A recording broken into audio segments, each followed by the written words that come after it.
À 18 ans, je voulais pas être cinéaste, je n'allais pas au cinéma et je m'en fichais complètement. Et puis, vers 24 ans, là, j'ai commencé à penser que ce serait intéressant de faire un film. À cette époque-là, c'était ni la nouvelle vague ni rien. Comme ça, je me suis lancée, un petit peu comme on écrirait un poème et en se disant, ça va rester dans le tiroir et personne n'en voudra, enfin. Et je me disais, j'aimerais faire un film qui soit pas tellement agréable à voir, mais auquel on pense beaucoup après. C'est bien ce qui est arrivé, d'ailleurs. Ça n'a pas tellement plu, et ça a beaucoup impressionné les gens, et on en a beaucoup parlé, même longtemps après.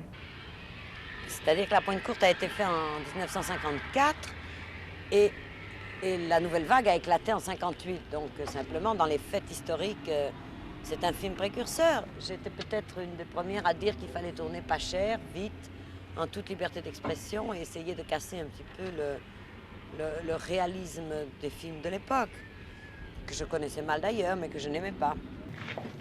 Bon, Gérard, de toute façon, on fait préparer des bouteilles de vin. Oui, là. Il y a quelque chose dans les gamelles, hein, Gérard? Oui. Qu'est-ce qu'il y a? À manger. Ils peuvent le manger, c'est pas Oui, dégoûtant. ils peuvent manger. C'est de la vraie nourriture. Oui. Bon, d'accord. Qu'est-ce que c'est là? Ben, regarde, c'est joli, mais on sent pas que c'est les verrières.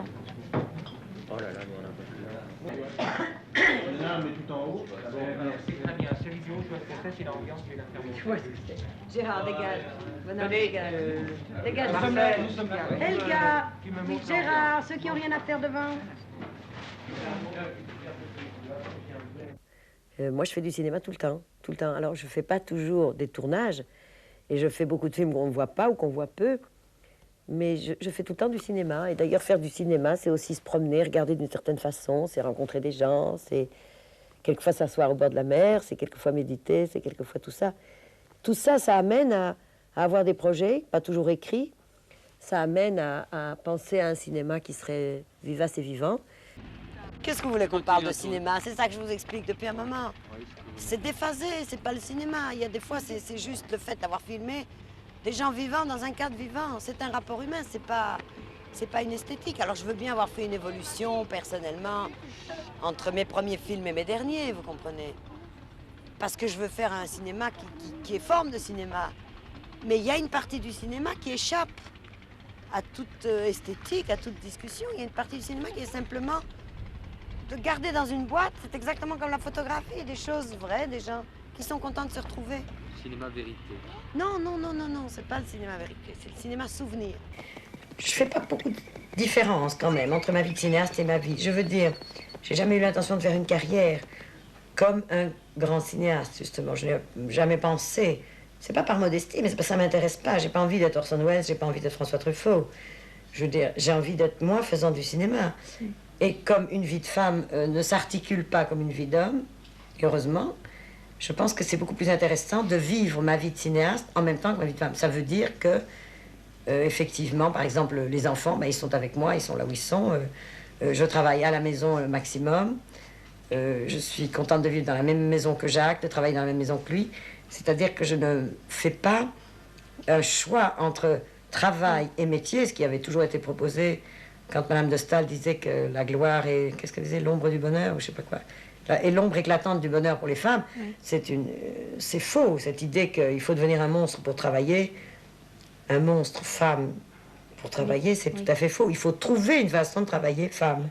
Oui. Bon, là c'est tout à fait particulier, parce que tu viens là, vous faites cette interview, je suis malade, je suis couchée, je ne peux pas bouger. Bon, ben, je fais tout au lit. Ça ne me gêne pas du tout que d'être filmée au lit. Je ne me sens pas moins sérieuse ou moins professionnelle parce que je réponds sur l'oreiller. Ce n'est pas des confidences sur l'oreiller. Agnès Varda, si vous étiez une voiture, plutôt une charrette, éventuellement tirée par un âne. Et si vous étiez un animal? Un chat. Un chat. Un écrivain? Une écrivaine, Nathalie Sarraute. Et pour finir, une fleur? Un iris, très droit et compliqué en même temps. Agnès Varda, 3, deuxième. C'est une question que je me pose. Qu'est-ce qu'un navet? Agnès Varda, quand on vous voit comme ça, vous n'avez pas l'air commode. Pourtant, comme on dit dans le Midi, je suis plutôt brave. Mais je suis pas commode, non, parce que j'ai des gros sourcils, alors souvent on croit ça. C'est curieux parce que autant Jacques, votre époux, Jacques Demy, a l'air doux, tout ça, et autant vous avez, au contraire, vous avez l'air un peu agressive, non? Je crois que j'ai le caractère de ce qu'il a l'air et qu'il a le caractère de ce que j'ai l'air. Mais enfin, si on fait le bilan dans la famille, ça va, on est moyennement praticable.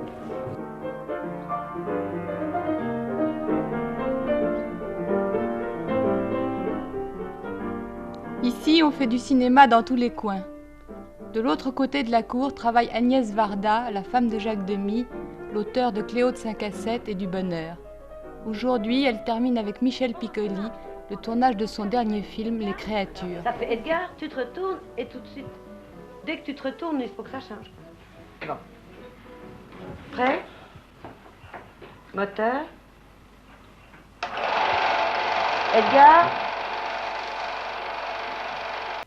Est-ce que vous avez l'occasion de collaborer avec Agnès? Oui, mais nous ne parlons presque jamais du métier ensemble. Enfin, de son film, actuellement. Le travail de création est quand même très personnel. Et il ne faut pas se gêner mutuellement. Chacun a le respect de l'autre, si vous voulez. Et nous n'en parlons pas. Quand on a le même métier et qu'on estime le travail que fait l'autre, c'est tellement une question de respect de la personnalité de l'autre. On est tellement différents en plus, je veux dire. Je sens très fort ce que fait Jacques, je ne le comprends pas. Je ne cherche pas à le comprendre, je veux dire, je n'ai pas besoin de le comprendre. Mais alors, quand Jacques Demy prépare un film dans une chambre et Agnès Varda prépare un film dans l'autre chambre, qu'est-ce qu'elle fait, Rosalie, qui a 4 ans? Eh bien, elle passe d'une chambre à l'autre pour essayer de nous déranger. Et puis, on lui explique qu'on travaille. Elle ne comprend pas très bien pourquoi travailler, c'est rêver devant un papier blanc. Et elle croit que ses parents font quoi? Elle dit qu'on dit moteur est coupé.